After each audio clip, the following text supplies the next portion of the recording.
What's going on? Rebekah Reynolds from Stability Rebooted here, and I just want to talk a little bit about distress tolerance today. What is distress tolerance? It's a person's ability to manage acute or perceived emotional distress, getting through a situation that's stressful or a crisis without making it worse, and not getting too overwhelmed by stress that turns into unhealthy coping skills and self destructive behaviors. Why is this important? Because negative emotions themselves are not super stressful.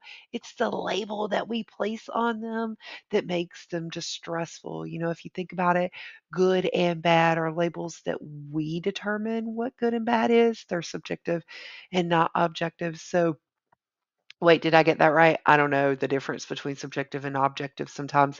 But anyway, that's not the point. The point is if we shift our mindset, we can see stressful situations as neutral situations instead of responding to them stressfully. We can respond to them in a more neutral way.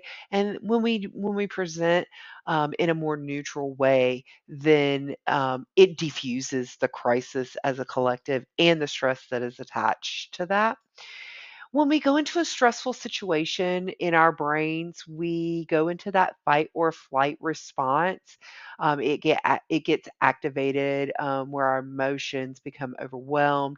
Our amygdala, that's our little pea-sized almond part of the brain that kicks in and it triggers that flight or fight response. And and that's cool because that's our natural alarm system. And then we either choose to fight, flight, freeze, or fawn. And so, whichever method we choose is what we do next. And when we're in that method, we cannot activate our calm or our soothing mode at the same time. Those two cannot exist at the same time in our brain. Some other things that happen normally, our prefrontal cortex, which is our rational thinking part of the brain, helps regulate our emotions, but it becomes very muddy. And when our stress goes up, our amygdala kind of hijacks that. That's the almond part of the brain again. And our logical thinking goes completely out the window.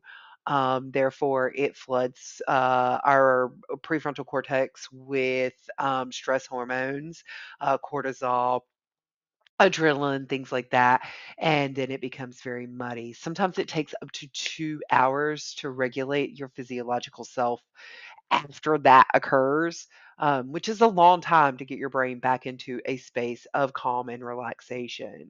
Some of those stress hormones that kick in, that cortisol and adrenaline, can make your heart race or your muscles tense up. Um, that indicates that we're dealing with some kind of threat, which again triggers our brain. These are automatic responses to those stress hormones being produced in our brain when we feel like we're in stressful situations. And stressful situations are the threat of. I want to make sure that you understand that it can be a perceived threat as well. We can create it in our own head. It could be a thought, it could be a message from your telephone, it could be a child, a friend. It doesn't matter what it is, nonetheless, it's stressful. And when it becomes stressful, those toxins, that cortisol and adrenaline, begin to flood our emotional system.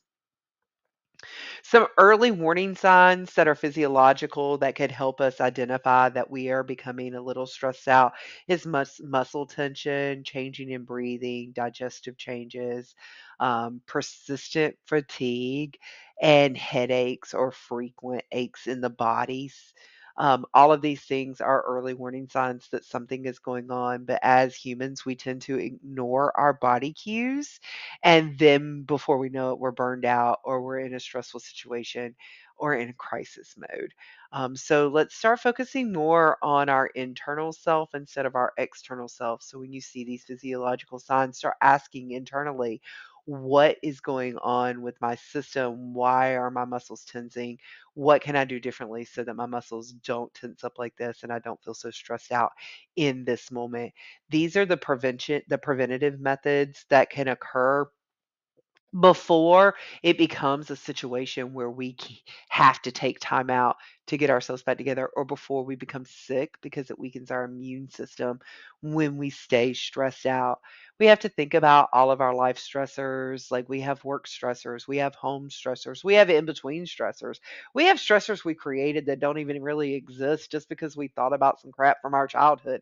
Like, we have to like manage our own thought process internally. That is what we have absolute and 100% control of. Everything else out here is an illusion if we're not controlling what's going on inside. So when you start identifying those physiologicals within yourself, like, they can present and manifest slightly differently. Maybe you get constipated instead of get diarrhea, but your friend gets diarrhea. Like, there are different ways that they manifest, but they manifest in those ways. So keep yourself in check so that you know what's going on. Some health and coping skills that kind of go along with that are some grounding and mindfulness techniques. I'm going to talk about that a lot, grounding and mindfulness techniques, because we don't do that enough. You can enroll in a DBT class, that's dialectical behavioral therapy, or just look at for some of the tips, TIPP skills that go along with the dialectical behavioral therapy. Um, and the TIP stands for temperature, intense exercise, paced breathing, and paired muscle relaxation. Those actually really, really, really help with decreased stress. We'll do some segments on every single one of those if you stay tuned.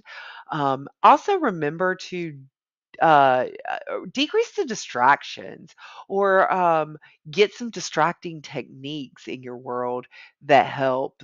We want healthy coping mechanisms that are distracting. Go for a quick walk, or cook a meal, or some kind of healthy coping skill.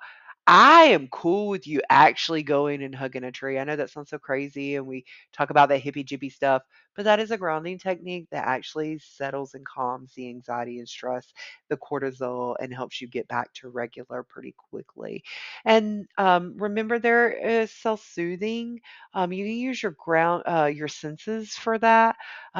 Scents, peppermint, lavender, chamomile, all of those are very calming scents.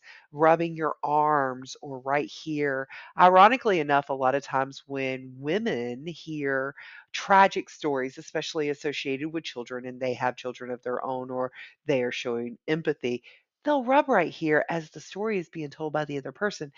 That is actually a soothing technique. There's a pressure point or a tapping point right here that alleviates anxiety.